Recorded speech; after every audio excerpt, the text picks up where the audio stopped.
नमस्कार दोस्तों, आप सभी का एक बार फिर से हम सभी के चैनल लॉर्ड विद देव में स्वागत है। आज एक बार फिर से हम लोग राजनीतिक विज्ञान के कुछ महत्वपूर्ण प्रश्नों के साथ उपस्थित हैं। इसमें से पहला प्रश्न देखते हैं हम लोग। पहला प्रश्न है,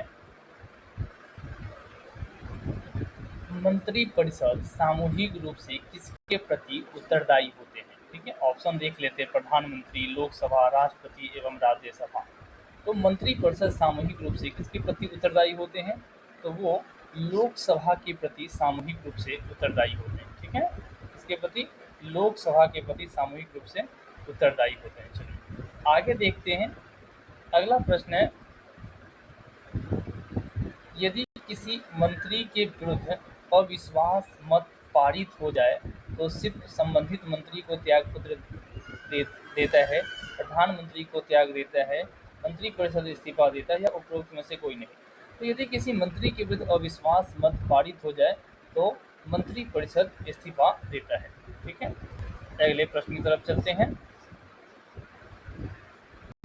अगला प्रश्न है, वित्त विधेयक का सबसे पहले किस सदन में पेश किया जाता है? ऑप्शन है लोकसभा, किसी भी सदन में, राज्यसभा या इनमें से कोई नहीं। तो वित्त विधेयक सबसे पहले लोकसभा में ही पेश किया जाता है। तो वित्त विधेयक सबसे पहले कहाँ?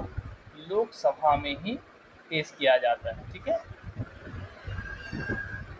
अगले प्रश्न की तरफ चलते हैं। अगला प्रश्न है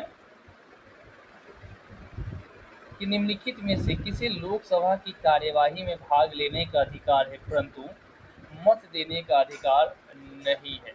तो महान्यायवादी, विपक्ष का नेता, महाधिवक्ता एवं राज्यसभा का सभापति। तो ये आंसर हो जाएगा महान्यायवादी। ठीक है, हो जाएगा महान्यायवादी। चलिए अगले प्रश्न की तरफ चलते हैं। अगला प्रश्न है, अगले प्रश्न की तरफ चलते हैं कि सरकार के विरुद्ध अविश्वास प्रस्ताव संसद के किस सदन में लाया जाता है? लोकसभा में, किसी भी सदन में, राज्यसभा में या इनमें से कोई नहीं? तो आंसर हो जाएगा किसी भी सदन में, यानी कि लोकसभा, लोकसभा और राज्यसभा। ठीक है, लोकसभा या राज्यसभा दोनों में से किसी में भी लाया जा सकता है। ठीक है, अगले प्रश्न की तरफ चलते हैं।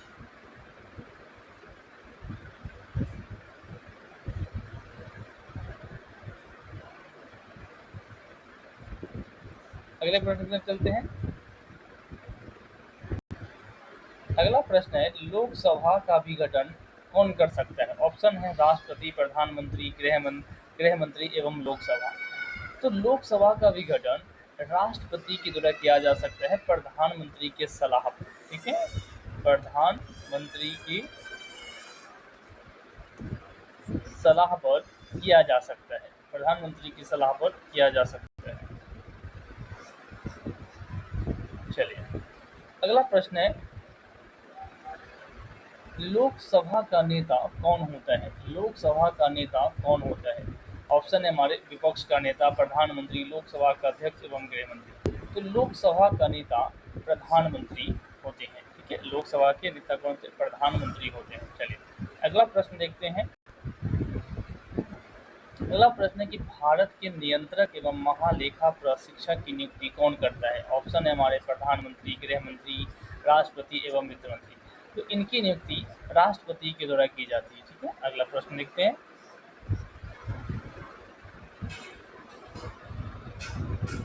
अगला प्रश्न है कि राज्य की कार्यपालिका का प्रमुख कौन होता है? राज्य की कार्यपालिका का प्रमुख, ऑप्शन है राज्यपाल, विधानसभा अध्यक्ष, मुख्यमंत्री एवं राष्ट्रपति। तो राज्य की कार्यपालिका का प्रमुख अध्यक्ष होता है राज्यपाल। ठीक है, राज्यपालिका के कौन होता है? राज्यपाल होते हैं। ठीक है, अगले प्रश्न की तरफ चलते हैं। अगला प्रश्न है कि राज्यों में राज्यपाल की नियुक्ति कौन करता है? ऑप्शन है हमारे प्रधानमंत्री, राष्ट्रपति, गृह मंत्री एवं भारत के मुख्य न्यायाधीश। तो राज्यों में राज्यपाल की नियुक्ति राष्ट्रपति के द्वारा की जाती है। ठीक है, राज्यों में राज्यपाल की नियुक्ति कौन करते हैं? तो राष्ट्रपति के द्वारा की जाती है। चलिए अगले प्रश्न की तरफ चलते हैं। अगला प्रश्न है कि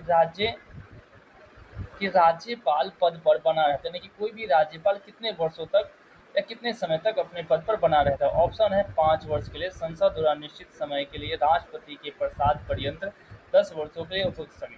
तो इसके आंसर हो जाएंगे आंसर नंबर बी, यानी कि संसद द्वारा निश्चित समय के लिए राष्ट्रपति के प्रसाद, यानी कि राष्ट्रपति जब तक चाहे वो अपने पद पर बना रह सकता है।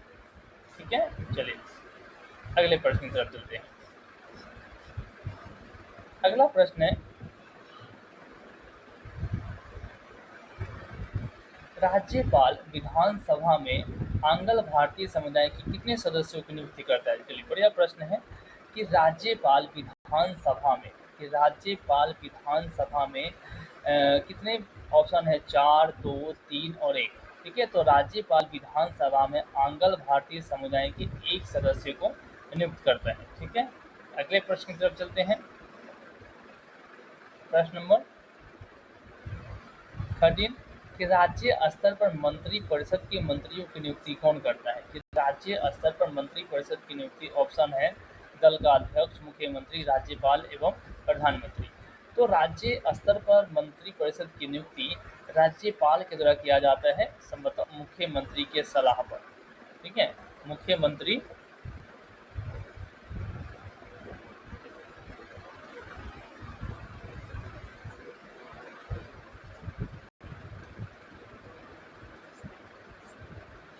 के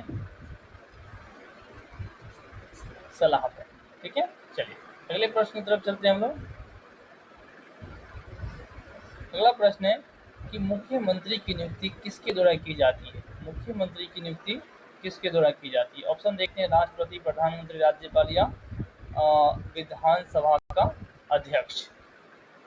तो संभवतः अगर मुख्यमंत्री की बात की तो जाहिर सी बात है कि विधानसभा में जो जिस पार्टी को सबसे अधिक सीटें मिलती है उनका कोई एक व्यक्ति मुख्यमंत्री के रूप में, लेकिन संवैधानिक रूप से ये माना जाता है कि मुख्यमंत्री की नियुक्ति राज्यपाल द्वारा की जाती है। चलिए आगे देख लेते हैं। अगला प्रश्न है जो कि अंतिम प्रश्न भी है, संघ राज्य क्षेत्रों का प्रशासन कौन चलाता है। उपराज्यपाल, राष्ट्रपति द्वारा नियुक्त प्रशासक, मुख्यमंत्री या सभी। तो संघ यानी कि जिसे केंद्र शासित प्रदेश कहा जाता है। क्या कहा जाता है, केंद्र शासित प्रदेश। तो केंद्र शासित प्रदेशों का शासन कह सकते हो कि राष्ट्रपति द्वारा नियुक्त एक प्रशासक के द्वारा चलाया जाता है। क्या चलाया जाता है, इनके द्वारा चलाया जाता है। ठीक है, तो ये कुछ महत्वपूर्ण प्रश्न थे। ठीक है, जो आप इसे देख सकते हैं और लाइक एंड सब्सक्राइब कर सकते हैं।